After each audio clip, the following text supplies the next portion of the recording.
यश ठरत नसतं. खरं तर आपलं यश ठरतं ते नियोजनावर आणि त्या व्यवस्थापनावर. अचूक नियोजन आणि व्यवस्थापन आपल्या यशाची गुरुकिल्ली असते. एखाद्याकडे जर घराचं बांधकाम काढलेलं असेल, घराचं बांधकाम आता करायचं असेल, तर आपण सर्व आपल्या डोक्यातल्या त्या कल्पना घेऊन त्या इंजिनियर किंवा आर्किटेक्ट पर्यंत जातो. तो इंजिनियर आर्किटेक्ट आपल्या बुद्धिमत्तेच्या नुसार एक आराखडा तयार करतो. मग आपल्या आर्थिक परिस्थितीनुसार, आपल्या बजेटनुसार त्याच्यात काही ना काही तडजोड होते आणि मग ते घर, कल्पनेतलं घर आता वास्तविक मध्ये उतरायला सुरू होतं. काम प्रगतीपथावर येतं. घर बांधायचं म्हटलं की आयुष्यातला सगळ्यात कठीण निर्णय. मग त्यात आपले वडील वेगळं डोकं लावतात, आई वेगळं डोकं लावतात, मुलांचा वेगळा सहभाग असतो. प्रत्येक जण या गोष्टीमध्ये काटेकोरपणे नियोजन करतं. पण सगळ्यात मोठा प्रश्न इथं असा उभा राहतो की आपण आयुष्यात तेवढं नियोजन, तेवढं व्यवस्थापन करतो का, हा कधीतरी आपण विचार करायला हवा. इथं फर्स्ट इयरची मुलं बसलेली असतील, सेकंड इयरची मुलं बसलेली असतील, त्यांना असा प्रश्न विचारावा असा वाटतो की तुम्ही ज्या परिस्थितीमध्ये आज इथे बसलेले आहात ती योग्य आहे की अयोग्य, हा प्रश्न कधीतरी स्वतःला विचारावा. ती योग्य असेल तर ती किती काळापर्यंत योग्य असावी, आणि ती जर अयोग्य असेल तर ती परिस्थिती बदलण्यासाठी आपण काय करणार आहोत. आयुष्यात येणाऱ्या अनेक वर्षांचं नव्हे तर पुढच्या काही दिवसांचं नियोजन तुम्ही केलेलं आहे का, हा सगळ्यात मोठा प्रश्न उभा राहतो. आमचं नियोजन कसं आहे? आजचा झाला गुरुवार, उद्याचा शुक्रवार, उद्या कॉमन ऑफ टाकला की शुक्रवार, शनिवार, रविवार सुट्टी जाहीर. त्यातले आमचे कार्यकर्ते इतके खतरनाक असतात की आता 4 वाजेपर्यंत कार्यक्रम चालेल. 4 वाजता लगेच बुक माय शो उघडणार, कोणता सिनेमा पाय, तू चालतो का, तू चालतो का, तुम्ही चालता का, ओकोड्यान. हे आपलं जागेवरचं नियोजन. पण खरंच आयुष्यात नियोजन कोणी करावं, का करावं, कसं करावं, हे जर शिकायचं असेल तर याचं मूर्तिमंत उदाहरण आपल्याला निसर्गाने, या महाराष्ट्राने, या सह्याद्रीने आपल्याला दिलंय. ते उदाहरण म्हणजे छत्रपती शिवाजी महाराज.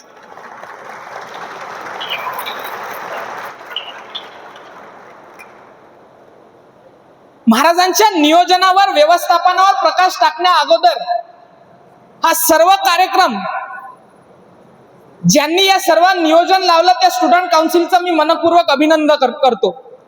व्यासपीठावर उपस्थित सर्व मान्यवर, आदरणीय सईदा अफरोज मॅम, श्री संसारे sir, doctor Prakash Bhande sir, Rajesh Aghav sir, doctor Upesh Jadhav sir, doctor Arvind Maske sir, doctor Shalik Jadhav sir, doctor Siddhant Mirgane sir आणि डॉक्टर पल्लवी मॅडम, या सर्वांचं मी सहर्षपणे स्वागत करतो. खरं तर आयुष्याचं नियोजन करायचं म्हटलं तर अनेक प्रश्न आपल्या समोर उभं राहतात. पण या सर्व प्रश्नांचं उत्तर द्यायला मी आज इथे उभा आहे. या प्रत्येक प्रश्नाचं उत्तर तुम्हाला शिवाजी महाराजांच्या नियोजनातून कळणार आहे, त्या तत्वातून कळणार आहेत. हे तेच शिवाजी महाराज आहेत ज्यांनी स्वराज्य स्थापन केलं. हे तेच शिवाजी महाराज आहेत ज्यांनी अफजल खानाला 10 मिनिटात ठोकायला 1 वर्ष नियोजन लावलं. हे तेच शिवाजी महाराज आहेत ज्यांनी शाहिस्ती खानाला बोटात छाटून मारलं. हे तेच शिवाजी महाराज आहेत ज्यांनी औरंगजेबाच्या आग्र्याला हातावर तुरीतून निसटले. हे तेच शिवाजी महाराज आहे ज्यांनी पुरंदराच्या तहामध्ये 23 किल्ले देऊन स्वतःकडे 12 किल्ले ठेवले. पण राज्याभिषेकाच्या निमित्तानं महाराजांकडे 360 किल्ले होते. 360 किल्ल्यांचं साम्राज्य उभं केले. हे तेच शिवाजी महाराज आहेत. खरं तर आजचा विषय तसाच आहे. स्टुडंट काउन्सिलनी विनंती केली होती की शिवाजी महाराज द मॅनेजमेंट गुरु, हा विषय तुम्ही घ्या सर. म्हटलं ठीक आहे. खरं नियोजन आणि व्यवस्थापनाची व्याख्या म्हणजे काय, तर ती थेट शिवाजी महाराजांच्या शब्दात सांगायची म्हटलं तो लोकांकडून काम करून घेण्याची कला, त्यांना योग्य मोबदला देऊन, the art of getting things done from the people by providing them proper remuneration. महाराजांनी फक्त सामान्य माणसं उभी नाही केले, या सामान्य माणसांकडून असामान्य कार्य करून यश मिळवलेलं आहे. महाराजांनी फक्त आरमार उभं केलं नव्हे तर महाराजांनी अष्टप्रधान मंडळ उभं केलेलं आहे. त्यात पंत, अमात्य, सेनापती, न्यायाधीश, मंत्री अनेक लोक होते. महाराजांनी फक्त स्वराज्य स्थापन केलं नाही, महाराजांनी त्याचं रूपांतर सुराज्य लोककल्याणकारी राज्यात निर्माण केलं. महाराजांनी स्वराज्य स्थापन करताना प्रत्येक गोष्टीचा आढावा घेतलेला, प्रत्येक गोष्टीचं नियोजन केलं. या सर्व गोष्टींचा समतोल साधून त्यांनी स्वराज्य स्थापन केलं. Among the greatest leader, the business tycoon, the entrepreneur, all these people have given the credit of their success to only one and only one thing, that is management.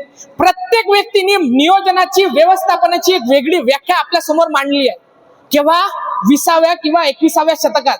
पण त्या माणसाचा आजोबा, त्या माणसाचा पंजोबा, त्या माणसाचा खापर पंजोबा सुद्धा जेव्हा जन्माला आला नव्हता, तेव्हा महाराजांनी नियोजनाची सर्व तत्वे आपल्या समोर मांडली होती. फक्त मांडलीच नव्हे, तर ती आयुष्यात अंमलात आणून यशाच्या शिखरावर पोहोचली.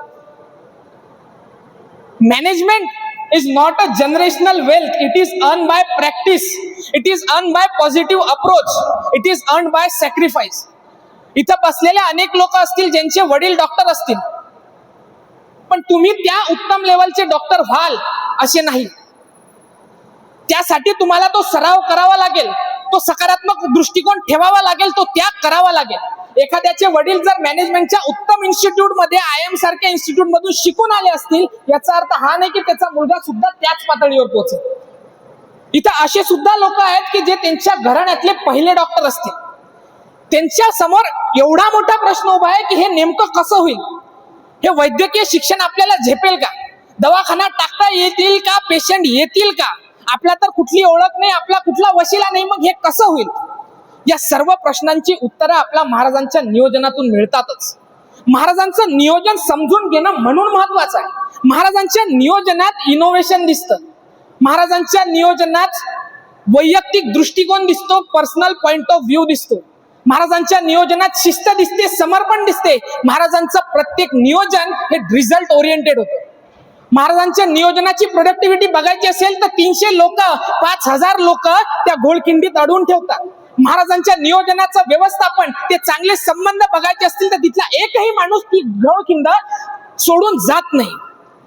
महाराजांच्या नियोजनाचं शिस्त, ते समर्पण बघायचं असेल तर 2,60,000 फौजेतून, औरंगजेबाच्या आग्र्यातून महाराज आणि त्यांचे सगळे मावळे तिथून सुखरूपपणे निसटून जातात. कशाच्या बळावर, ते त्या शिस्तीच्या बळावर. महाराजांचं नियोजन रिझल्ट ओरिएंटेड का होतं, कारण की 15व्या वर्षी स्वराज्याचं उत्पन्न 36,000 होतं आणि 45व्या वर्षी राज्याभिषेक झाल्यानंतर महाराजांच्या स्वराज्यात उत्पन्न 2,00,000 कोटी इतकं होतं. हे साध्य झालं फक्त आणि फक्त महाराजांच्या शिस्तेमुळे.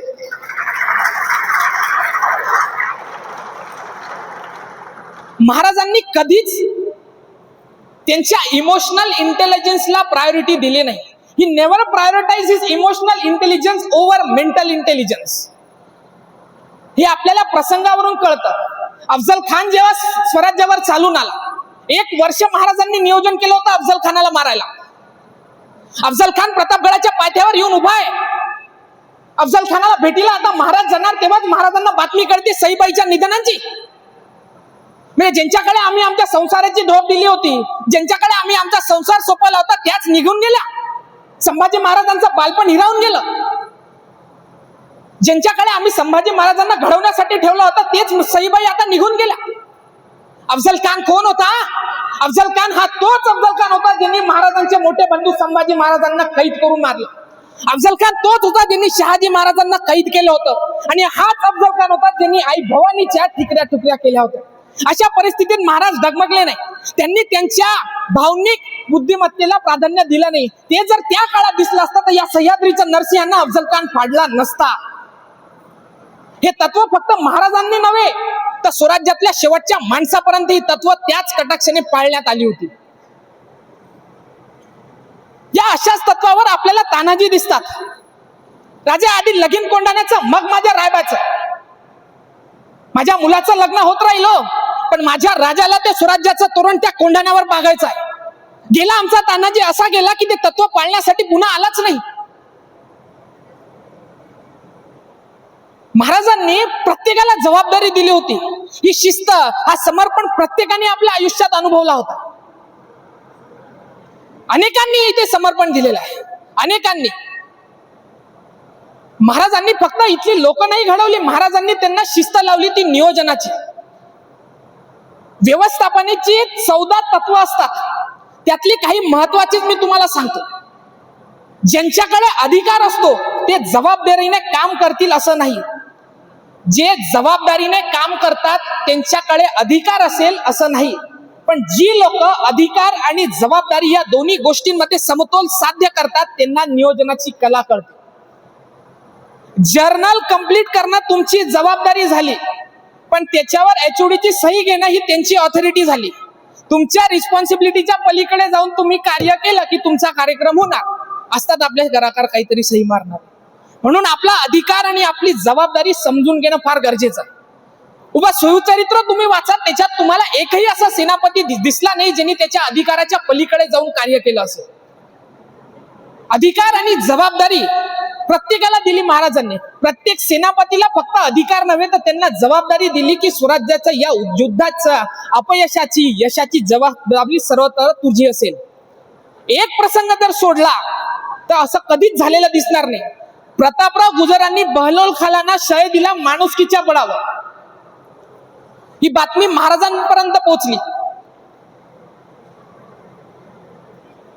महाराजांनी पत्र लिहिलं प्रतापराव गुजरांना, बहलोल खानाच काय म्हणून शय दिला. प्रतापराव, यापुढे जर स्वराज्यावर एखादं संकट आलं, स्वराज्याचं काही नुकसान झालं तर त्याची सर्वस्व जबाबदारी तुमची असेल प्रतापराव. आणि ते तसंच झालं. काही काळानंतर बहलोल खान स्वराज्यावर चालून आला आणि प्रतापराव गुजरांनी अधिकाऱ्यांनी जबाबदारीचं तत्व असं मांडलं की आपल्याला आज सुद्धा वेळात मराठे वीळ दौडले सात ही प्रेरणा देऊन त्यांनी त्या तत्वाचं पालन केलेलं. व्यवस्थापनाची व्याख्या माऊलींच्या शब्दात सांगायचं म्हटलं, जे जे करीती वडील तया धर्म ओळखावा. जे जे वडील करतील, जे जे आपले सिनियर करतील तेच ज्युनियर करतील. फळीतला शेवटचा माणूस सुद्धा तेच करेल. इथं सिनियरच पोस्टिंगला लवकर येणार नाही तर ज्युनियर कशाला जाणार आहे. आमचे HOD, आमचे असिस्टंट प्रोफेसर मेसेज करून करून थकलेले आहे. I want all the students in my chamber within 10 minutes. तरी सुद्धा आपले अर्धे कार्यकर्ते कॅन्टीन मध्ये असतात, अर्धे गार्डन मध्ये असतात. काही कार्यकर्ते इतके डेंजर असतात ते रूमवर असतात. तो मेसेज पडल्यावर त्याला फोन जातो की मेसेज आलेला आहे, आपल्याला जावं लागेल. हा पट्ट्या विचारतो की अर्जंट आहे का. अर्जंट आहे असून सुद्धा हा अर्ध्या तासानं तिथं उभा होतो. ही गोष्ट विनोदासाठी ठीक आहे, पण या शिस्तेच्या अभावामुळे आपल्याकडे सर्व पोटेन्शियल असून सुद्धा आपण यशाच्या त्या पातळीवर पोहोचत नाही आहोत. ही तुमची स्थिती झाली आहे. पण तुमच्या खालची जी लोक आहे, 8वी 9वी 10वीतली लोक, तर याच्याहून डेंजर झाली. सहज गार्डन मध्ये बसलेला एका माणसाने एका पुराला प्रश्न केला, काय रे काय करतो तू. काका मी शाळेत जातो. अच्छा ठीक. कितवीला आहेस. ना मी 10वीला. अच्छा 10वीला आहे तर मग काही अभ्यास वगैरे आहे की नाही. हा म्हटलं आहे ना. मला अभ्यास करायचा आहे की नाही. म्हटलं क्यों नाही, बिलकुल करेंगे. ओके बरं काका, मग मी जर अभ्यास केला तर त्यानं काय होईल. अरे अभ्यास केला तर तू 11वी 12वीला जाशील. 11वी 12वीला जाशील तर तू एखादा डॉक्टर होशील, इंजिनियर होईल, एखादा शास्त्रज्ञ होशील. अच्छा ठीक आहे. मी 10वीत अभ्यास केला, 11वी 12वीला गेलो, इंजिनियर झालो, डॉक्टरही झालो. त्यांनी काय होईल. अरे तू देशाच्या काहीतरी सहकार्य करशील. अच्छा ठीक आहे, सहकार्य करेल. मग अरे तुला एखादी नोकरी मिळेल, तुला 2 पैसे मिळतील. ठीक आहे, मला नोकरी मिळाली, मला पैसाही मिळाला. त्यांनी काय होईल. अरे पैसे मिळाल्यावर तुला जे काय वाटेल तू ते करू शकतो. तुला जिथे जायचं तिथे तू जाऊ शकतो. ठीक आहे, पैसे मिळाले, मी जिथे जायचंय तिथे जाईल, मला जे वाटेल ते करेल. त्यांना काय होईल. अरे तू निवांत जगशील आयुष्यात. मग इथं बसून मी काय करतोय, निवांतच बसलेलो. त्या माणसानं डोक्याला हात लावला की कुठून बुद्धी सुचल्याने या माणसाला प्रश्न केला, शिस्त का महत्वाची आहे. कारण की इंग्रजांच्या वकिलांना जेव्हा पेशवांच्या वकिलांनी प्रश्न केला की इंग्रज तुमचं सैन्य लहान आहे, तुमचं सैन्य फार कमी आहे, तरी सुद्धा तुम्ही भारतावर राज्य केलं, तेव्हा त्या इंग्रज वकिलांना उत्तर दिलं, इंग्रजी माणूस ताकदीला नव्हे तर शिस्तेला फार महत्व देतो. ताकदीच्या बळावर नव्हे तर आम्ही शिस्तेच्या बळावर जग जिंकण्याची ताकद ठेवतो. महाराजांनीच नव्हे तर महाराजांच्या सगळ्या मावळ्यांनी अगदी स्वराज्याच्या शेवटच्या माणसापर्यंत शिस्त काटाक्षाने पाळल्या गेली होती. शिस्त न पाळणाऱ्याला कधी हात कलम केला जात होता, कधी डोळा काढून दिला जात होता, कधी बडतर्फ केला जात होता, सस्पेंड केला जात होता, तर कधी रायगडावरून कडेलोट केला जात होता. अशा कडक शिक्षेमुळे की काय महाराजांपर्यंत कुठल्याच गुप्तहेरानं चुकीची माहिती कधी आणली नाही, कधी ती हिंमत सुद्धा केली नाही. मिर्झा राजे जयसिंगासोबत तह झाला, किल्ले द्यावे लागले, नाईलाजानं महाराजांना किल्ले द्यावे लागले. त्यासोबत महाराजांना औरंगजेबाच्या वाढदिवसानिमित्त आग्र्याच्या दरबारात पेश कर सुद्धा राहावं लागलं. मग आपल्या गैरहजेरीत आपल्या स्वराज्याचे नियम पाळल्या जातील का, हा प्रश्न महाराजांना पडला. आता जर अफजल खान झाला तेव्हा महाराजांनी शिस्त पाळली, तेव्हा महाराजांनी नियोजन केलं, मग आपल्या गैरहजेरीत स्वराज्यात चालेल की नाही याचं सुद्धा महाराजांनी नियोजन केलं. आता आग्र्यात जर जायचं म्हटलं तर महाराज वापस येतील की नाही इथे सुद्धा प्रश्न आहे.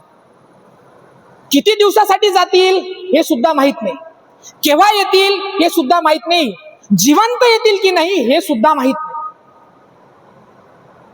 पण स्वराज्याच्या शिस्तेचं पालन होत आहे की नाही हे बघण्यासाठी एके रात्री महाराज स्वराज्याच्या एका किल्ल्यावर गेले. दरवाजा पाशी पोहोचले, उघडा दरवाजा, शिवाजी राजा आलेला आहे. किल्लेदार समोर आला, कोण राजा? अरे मी स्वराज्याचा राजा शिवाजी आहे, उघडा दरवाजा. तुम्ही शिवाजी महाराज असलात, स्वराज्याचे राजा जरी असलात तर तुम्हाला तेवढं ठाऊक असायला हवं की स्वराज्याची दारं ही सूर्यास्तानंतर बंद होतात आणि ती थेट सूर्योदयालाच उघडतात. अरे हे नियम आम्हीच लावलेले, आम्हाला हे सगळे नियम माहित आहेत. संकट कोणाला सांगून येत नसतं, शत्रू माझ्या मागावर आहे. आता तर जर तू दरवाजा उघडलाय तर आम्ही मरण पाहू. महाराज, तुमच्यावर संकट जरी आलेलं असेल तरी त्या शत्रूला सामोरे जाण्याचं धाडस आम्ही ठेवतो. तुमच्यावर संकट आलेलं आहे तर त्याला सामोरे आम्ही जाऊ, पण तुमच्या केसाला सुद्धा धक्का लागणार नाही, पण दरवाजा उघडला जाणार नाही. अरे मी स्वराज्याचा राजा आहे, या राजासाठी हे दरवाजे उघडणार नाहीत. राजा, ही शिस्त तुम्हीच लावलेली आहे. जे नियम इथल्या प्रजेसाठी आहेत तेच नियम इथल्या राजासाठी देखील आहे. अरे तुमच्या स्वराज्यात जर माझ्यापेक्षा कोणाला जास्त अधिकार असेल तर त्याच्या एखाद्या सही शिक्क्याचं पत्र घेऊन या, त्या पत्रावर सांगा की शिवाजी राजा आलेला, दरवाजा उघडायला सांगा. किल्लेदार म्हणाला, हो, स्वराज्याच्या राजापेक्षा अजून एका माणसाला तो अधिकार आहे, तो म्हणजे आऊसाहेब जिजाऊ. त्यांच्या सही शिक्क्याचं पत्र तुम्ही घेऊन या. ते सही शिक्क्याचं पत्र आम्ही बघतो आणि तो दरवाजा लगेच उघडतो. पण आऊसाहेब आता राजगडावर आहेत. तसे महाराज संतापले, अरे काय येडा का खुडा, तू येडा समजतो काय मला? माझ्यासोबत गनिमी कावा करतोय? आता जर मी राजगडावर जायला निघालो तर मला सकाळ होईल आणि तिथून वापस यायला सूर्यास्त होईल, तेव्हा सुद्धा तू मला हेच सांगशील की स्वराज्याची दारं सूर्यास्तानंतर उघडणार नाही? मग महाराज, तुम्हाला या सगळ्या गोष्टी माहित असून कशाच हट्टास पेटता राजे? 2-3 तासांचा प्रश्न आहे, 2-3 तासानंतर सूर्योदय होणारच आहे, तेव्हा ही किल्ल्याची दारं उघडल्या जातीलच. महाराज संतापले, अनेक विनवण्या केल्या, धमक्या दिल्या, पण स्वराज्याची दारं उघडल्यात गेली नाही. सूर्योदयाच्या पहिल्या किरणानं स्वराज्याची ती दारं उघडण्यात आली. तो किल्लेदार महाराजांच्या समोर झाला. राजा, स्वराज्यात आदेश न पाळणाऱ्याची गर्दन मारल्या जाते. तुमचा आदेश न पाळला यासाठी आम्ही क्षमस्व आहोत, तुम्ही आमची गर्दन मारा राजे. तसे महाराजांनी त्या किल्लेदाराला घट्ट मिठी मारली. महाराजांनी त्यांच्या हातातलं सोन्याचं कळं त्याच्या हातात घातलं. शाबास रे बहादरा, आम्हाला आता कशाची चिंता नाही, आमच्या गैरहजेरीत या स्वराज्याचे सगळे नियम कटाक्षाने पाळले जातील, याची जबाबदारी तुमच्यासारख्या मावळ्यांनी घेतली. शिस्त आणि समर्पण काय असतं हे महाराजांनी आपल्याला 16व्या शतकात सांगून ठेवले. त्या शिस्तेच्या बळावरच महाराजांनी एवढं मोठं साम्राज्य उभा केलं. 5ही पातशाहींना उलटा पालट करून तिथे स्वराज्य स्थापन केलेलं. स्वराज्यात अगोदर वतनदारी जहागिरी नावाची पद्धत असायची. जे वतनदार होते, जहागीरदार होते, अगोदर त्यांचं उत्कर्ष व्हायचा, त्यांचं प्रॉफिट व्हायचं, मग राष्ट्राचं बघता येईल. महाराजांनी अगोदर ही प्रथा तोडली आहे. नेशन फर्स्ट, राष्ट्र प्रथम, हा संस्कार महाराजांनी 16व्या शतकात दिलेला आहे. यालाच व्यवस्थापनाच्या भाषेत आपण सबऑर्डिनेशन ऑफ इंटरेस्ट असं म्हणतो. या एका तत्वावर अनेक यसाजी घडले, बाजी घडले, तानाजी घडले. यांच्याकडूनच प्रेरणा घेऊन की काय रामाजी पांगेरा नावाचा मावळा सुद्धा घडला. राष्ट्र प्रथम या भावनेनंच तो स्वराज्यासाठी लढत राहिला अविरतपणे. पण कन्हेरगडाच्या लढाईत रामाजी पांगेरा स्वराज्यात कामी आला, मरण पावला. ही बातमी महाराजांना कळाली आणि महाराज त्याच्या घरी त्याचं सांत्वन करण्यासाठी गेले. रामाजी पांगेराचे वडील तिथे उभे होते. महाराजनी त्यांना नतमस्तक झाले. रामाजी पांगेराच्या त्यागाचं, त्या बलिदानाचं बक्षीस म्हणून अनेक सोन्याचे मोहरा घेऊन महाराज तिथे गेले. बाबा, तुमचा रामाजी स्वराज्यासाठी कामी आला. त्याचं बलिदान स्वराज्य कधी विसरणार नाही. ही सोन्याची मोहरा घ्या. आम्ही त्याचं कर्तृत्व कधीच तुमच्या समोर मांडू शकणार नाही, त्याची तुलना सुद्धा करू शकणार नाही. रामाजी पांगेराने त्या सोन्याच्या मोहरा नाकारल्या. राजे, मागून जगणारी जात स्वराज्यानं कधी बाळगली नाही आणि ती जगवली सुद्धा नाही. न काम करता ही सोन्याची मोहरा का म्हणून घ्यावी?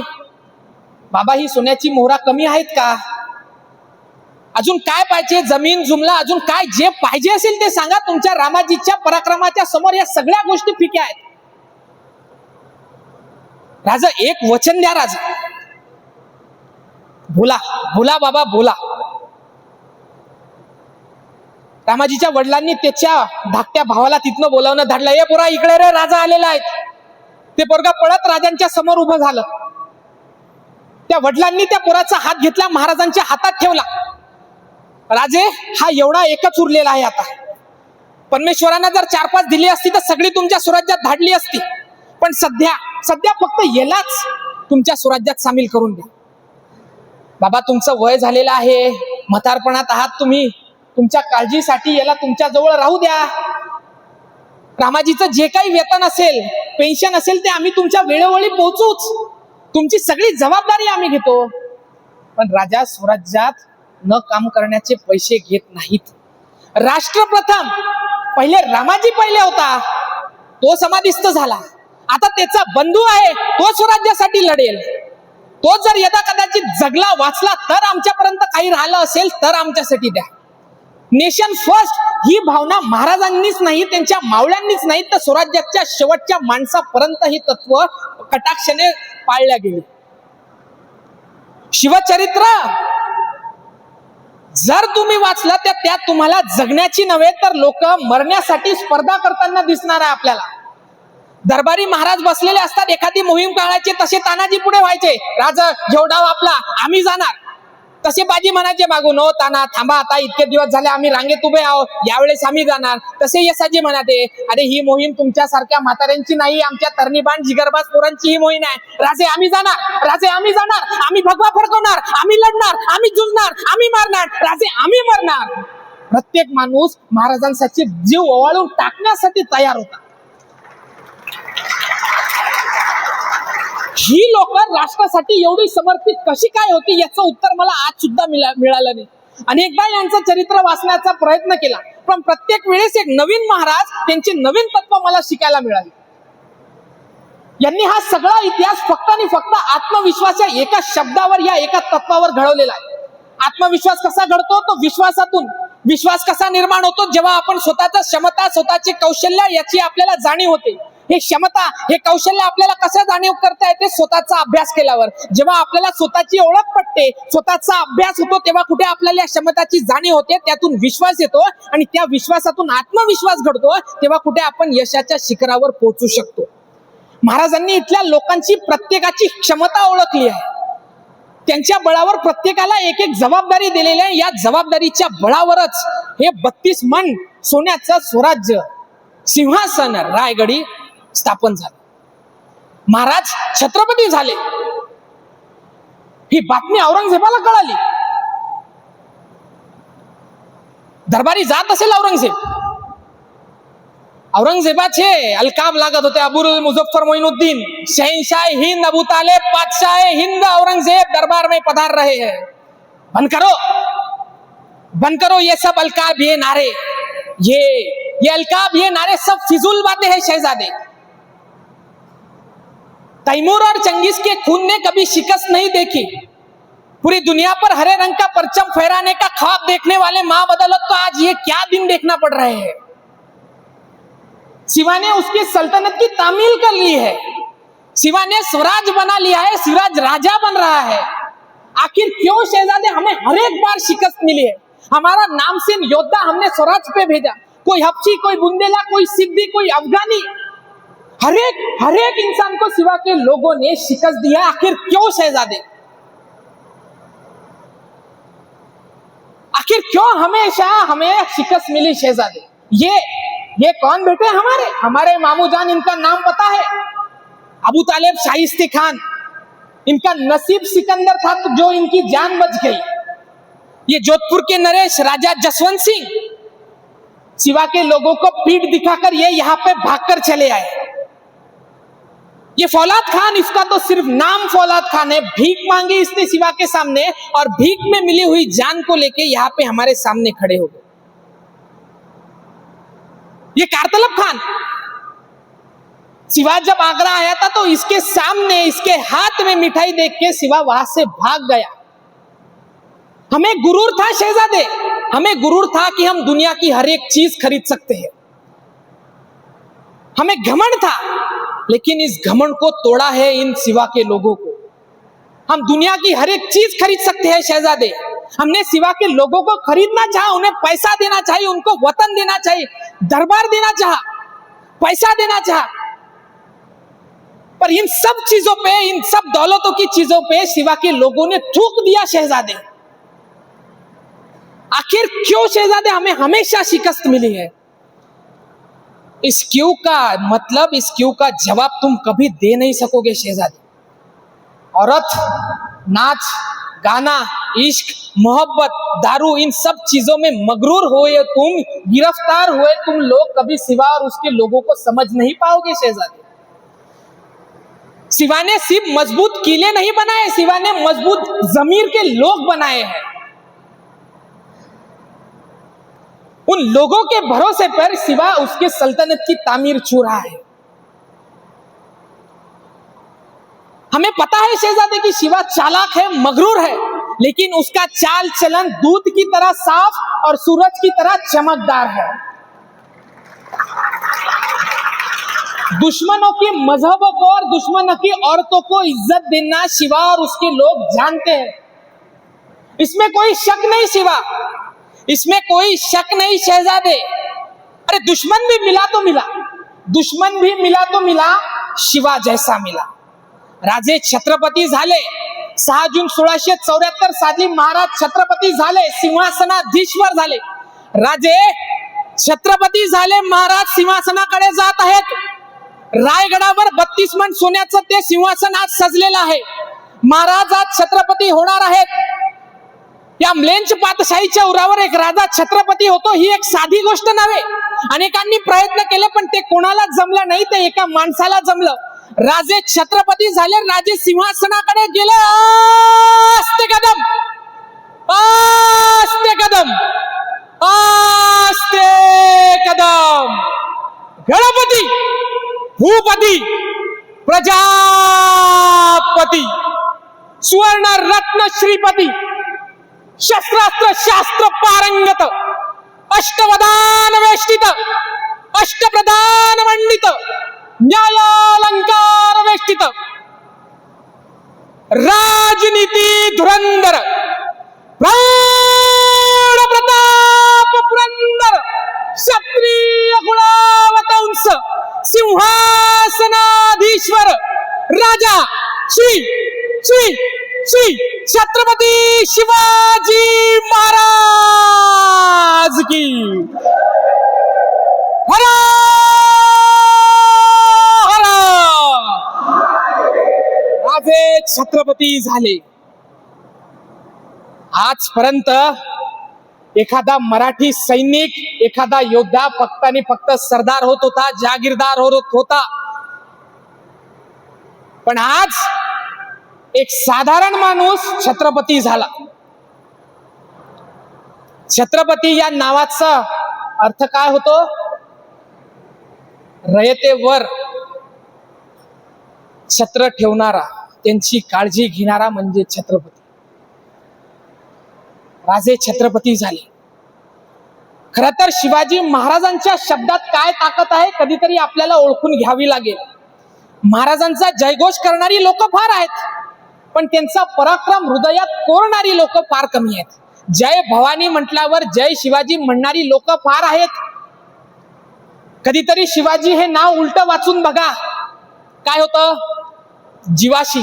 जो माणूस हयातभर रयतेसाठी आपल्या जीवाशी खेळत राहिला त्याचं नाव आहे शिवाजी. शिवाजी या नावाची ताकद आपल्याला कर्मवीर भाऊराव पाटील यांनी सांगितली होती. कर्मवीर भाऊराव पाटील म्हणजे शिवाजी शिक्षण संस्थेचे संस्थापक. गोरगरिबांच्या शिक्षणासाठी त्यांनी संस्था बांधायची, विद्यापीठ उभं करण्यासाठी चंग बांधला होता. गोरगरिबांची शिक्षणाची सोय व्हावी म्हणून कर्मवीर भाऊराव पाटलांनी अनेक प्रयत्न केले. प्रत्येक गावागावात जात होते, तिथे त्यांच्या विद्यापीठाचं शिक्षण संस्थेचं ती माहिती देत होते. प्रत्येकांना आर्थिक मदत मिळावी असं त्यांची अपेक्षा होती. ही बातमी एका व्यापाऱ्यांना कळली. त्या व्यापाऱ्यांना कर्मवीरांना पत्र दिलं की तुम्ही शिक्षण संस्था उभारत आहात, त्यासाठी आम्ही आर्थिक मदत करायला तयार आहोत. तुम्हाला भविष्यात कधीही काहीही लागलं, कितीही पैसा लागला तर मी त्यासाठी आम्ही सदळ हाताने मदत करायला तयार आहोत, पण तुम्ही अगोदर आम्हाला येऊन भेटावं. त्यांची चर्चा झाली. व्यापाऱ्यांना कर्मवीर भाऊराव पाटलांना 1,00,000 रुपये दिले आणि सांगितलं की भविष्यात काही जरी अडचण झाली तरी आम्ही तुमच्यासाठी उभे आहोत, पण एक अट अशी आहे की तुम्ही तुमच्या शिक्षण संस्थेला शिवाजी दिले हे नाव बदला आणि त्या जागी माझ्या वडिलांचं नाव ठेवा. भाऊराव पाटलांनी ते पैसे घेतले आणि त्या व्यापाराच्या सोंडावरच ठेवले तिथेच आणि म्हणाला, एक वेळ भाऊराव पाटील स्वतःच्या वडिलांचं नाव बदलेल पण शिक्षण संस्थेला दिलेलं शिवाजी हे नाव बदलणार नाही. शिवाजी या नावातली ताकद ती ही आहे. आम्हाला आपल्या लोकांना आपल्याला या इतिहासाचं स्मरण करावं लागेल. आपल्याला इतिहास वाचावा लागेल. इथल्या मुलांना आपल्याला सांगावं लागेल की हा महाराष्ट्राचा इतिहास कोणी ऐऱ्या गेऱ्याने लुंग्या सुंग्याने लिहिला नाही आहे. तो शाहिरांच्या डफांना, गुडांच्या टापांना, तलवारीच्या टोकावर आणि सह्याद्रीच्या हिरव्या पिवळ्या चादरीनं हा इतिहास लिहिलेला आहे. राजे लाख मेले तरी चालतील पण लाखोंचा पोशिंदा जगला पाहिजे हे सांगणारे बाजी पबरू आम्हाला सांगता आले पाहिजे. आधी लगीन कोंडाण्याचं मग माझ्या रायबाचं म्हणणारे तानाजी सुद्धा आपल्याला सांगता आले पाहिजे. बचेंगे तो और भी लढेंगे म्हणणारे दत्ताजी शिंदे आपल्याला सांगता आलं पाहिजे. मुघलांच्या खेम्यात जाऊन त्या औरंगजेबाच्या तंबूचा कळस कापून आणणारे संताजी घोरपडे सुद्धा आपल्याला सांगता आले पाहिजे. आपल्या पूर्वजांचा तो पराक्रम, तो इतिहास, तो त्याग आपल्याला इथल्या पिढींपर्यंत पोचवावा लागेल. तो जेव्हा आपल्या लोकांना कळेल तेव्हा कुठे इथली लोक एखाद्या गडकिल्ल्यावर गेल्यावर तिथं मौज मजा मस्ती करायच्या अगोदर, तिथं व्यसन करायच्या अगोदर, एखाद्या कोपऱ्यात बदामावर पोरापोरीचं नाव करायच्या अगोदर त्यांना कळेल की हा फक्त दगडधोंडा नव्हे तर माझ्या पूर्वजांचा पराक्रम आहे, पराक्रम आहे. हे जेव्हा इथल्या लोकांना कळेल तेव्हा कुठं खऱ्या अर्थानं शिवाजी महाराजांना आदरांजली वाहायला जाईल. परिस्थिती फार बिकट आहे. 4थी 5वीतली मुलं ताण घेत आहेत. 8वी 9वी 10वीतली मुलं व्यसनाच्या माघारी जात आहेत. एखाद्या व्हॅलेंटाईनला कोणत्या मुलीनं नाही म्हटलं म्हणून आपण आत्महत्येचा पर्याय स्वीकारतो आहेत. व्यसनावर फाल प्रखर बोलतो मी. तळेगाव इथेच घनसावंगी रोडला गावाला आहे. तिथे मी पहिल्यांदा आयुष्यातलं भाषण केलं होतं. व्यसनावर तिथे फार प्रखर बोललं होतं. त्या लोकांनी पुन्हा एकदा हरिनामाचा सप्ताह होता, त्याच्यात स्पेशली व्यसनावर बोलण्यासाठी मला बोलवलं. व्यसनावर प्रखर का बोलावं लागते? कारण की आज आम्ही सगळ्यांनी एक नवीन कन्सेप्ट जन्माला घातलेला आहे. आम्ही व्यसन हे सगळ्यांनी नॉर्मलाइज करून टाकलेलं आहे, कॅज्युअल करून टाकलेलं आहे. आणि एक गोष्ट नेहमी लक्षात घ्या की व्यसन तुम्हाला कधीच, तुम्ही त्या व्यसनाच्या जवळ स्वतःहून जात नाही. ते व्यसन नेहमी तुम्हाला तुमचा एक भडवा मित्र तिथेच नेणार आहे, तोच तुम्हाला ऑफर करणार आहे. ते व्यसन कसं असतं, काय असतं हे चाखून बघण्यासाठी सहज तुम्ही व्यसन करून बघितलं, त्याच्यात तुम्ही आहारी गेले. मग त्याच मित्राच्या वाढदिवसाच्या दिवशी तुम्ही त्या बारवर टून पडून होतात. दुसऱ्या दिवशी तुमचा बाप तिथं गेला, तुम्हाला उचलून आणलं. तुम्हाला पश्चाताप झाला. मग तुम्ही ठरवलं की नाही आता उद्यापासून करणार नाही, पुढच्या वेळेस पासून करणार नाही. मग तुमचे मित्र म्हणाले अरे एखाद्या वेळेस केलं काय होते. मग तुम्ही नवीन कन्सेप्ट आणली, ओकेजनल स्मोकर, ओकेजनल ड्रिंकर. पण असं म्हणून तुम्ही तृतीय व्यसनाधीन झाले आहात. व्यसन कोणी करावं? व्यसन कोणी करावं? ज्याला वाटत असेल आपला बाप बेवल्याचा बाप म्हणून ओळखल्या जावं त्यानं व्यसन करावं. व्यसन कोणी करावं? ज्याला वाटत असेल आपली आई पेताड्याची माय म्हणून ओळखल्या जावी त्यानं व्यसन करावं. आपण आदर्श कोणाला म्हणतो? छत्रपती शिवाजी महाराजांना, संभाजी महाराजांना. या युगपुरुषांना सुपारीच्या खांडाचं सुद्धा व्यसन नव्हतं. मग आपण व्यसन कुठल्या तोंडानं करतो? याच तोंडाने. हे नाही, गेली 7 वर्ष झाले मी वैयक्तिकरित्या वैद्यकीय क्षेत्रात काम करतोय. या लोकांची उभी हयात गेलेल्या या वैद्यकीय क्षेत्रात काम करताना व्यसन काय करतात त्या आईला जाऊन विचारा, जिचा पोरगा मद्यधुन अवस्थेमध्ये गाडी चालवत गेला आणि अपघातात तो निधन पावला. व्यसन काय करतात त्या वहिनीला जाऊन विचारा, जिचं कुंकू त्या सिगारेटच्या धुऱ्यानं पुसल्या गेलं. व्यसन काय करतात त्या बहिणीला जाऊन विचारा, जिचा राखी पौर्णिमेचा सख्खा भाऊ त्या व्यसनानं अनंतात विलीन केला. व्यसन काय करतं, याच व्यसनामुळे एका बापाला आपल्या मुलाच्या तिरडीला खांदा द्यावा लागतो. व्यसनावर प्रखर यासाठी बोलावं लागतं. आयुष्यात संकट फार येणार आहेत. व्यसनाचं नव्हे तर अनेक संकट आयुष्यात येणार आहेत. पण त्या संकटाला सामोरं जाण्याचं सामर्थ्य, ती क्षमता, ते कौशल्य या माणसानं आपल्यासाठी दिलेलं आहे. पण त्यासाठी त्या महाराजांचा, त्या माणसाचा थोडा तरी फार आता अभ्यास करावा लागेल. ही काळाची गरज आहे. आयुष्यात कठीण परिस्थितीमध्ये परमेश्वराकडे जर तुम्ही यश मागत असाल तर परमेश्वर तुम्हाला यश नव्हे तलवार देईल. तलवार म्हणजे सामर्थ्य. त्या सामर्थ्याच्या बळावर ती सामर्थ्याची तलवार आज तुम्हाला चालवायची आहे आणि उभ्या आयुष्यात जगाला हेवा वाटेल असं नाव, असं यश तुम्हाला कमवायचं आहे. कधी व्यसनाच्या आहारी जात असाल, कधी संकट येत असेल, संकटात काय करावं हे जर सुचत नसेल तर आपल्या दोन्ही आराध्यांचं स्मरण करावं. शिवाजी महाराजांचं आणि आई जगदंबेचं स्मरण करावं. कवी भूषण फार सुंदर लिहून ठेवतात आई जगदंबेचं वर्णन. जय जयंती जय आदिशक्ती जय काली कपर्दिनी, जय मधुकल्टवी खलनी देवी जय महिषवी मर्दिनी, जय चामुंड जय चंडमुंड भंडार सुकंडी, सर्जा सम शिव राज कहे देही विजय दे आदिशक्ती, देही विजय दे आदिशक्ती. आयुष्यात यश पाहिजे असेल तर परिश्रम करावाच लागेल, त्याग करावाच लागेल. या शिवजयंतीच्या निमित्ताने शिवविचारांचा जागर आज तुम्ही आम्ही करत आहोत. पण त्या विचारातून आज आपल्याला प्रेरणा घ्यायची आहे. यशाच्या शिखरावर पोहोचायचं आहे. जगाला हेवा वाटेल असं यश, असं कर्तृत्व तुम्ही आम्ही गाजवणार आहोत. याची शाश्वती मला द्यावी तुम्ही. आणि खरंच या निमित्तानं खरी शिवजयंती आज साजरी होईल. या कार्यक्रमाच्या निमित्तानं प्रत्येकानं शिवचरित्रातून काही ना काही प्रेरणा घ्यावी आणि आयुष्यात पुढे वाटचाल करत राहावी. तेव्हा जगदंबा तुमच्यासाठी उभी आहे, तुम्हाला उदंड यश देण्यासाठी. प्रत्येकाला पुढील आयुष्यासाठी मी मनपूर्वक शुभेच्छा देतो आणि तुमच्या सर्वांची रजा घेतो. जय हिंद, जय महाराष्ट्र.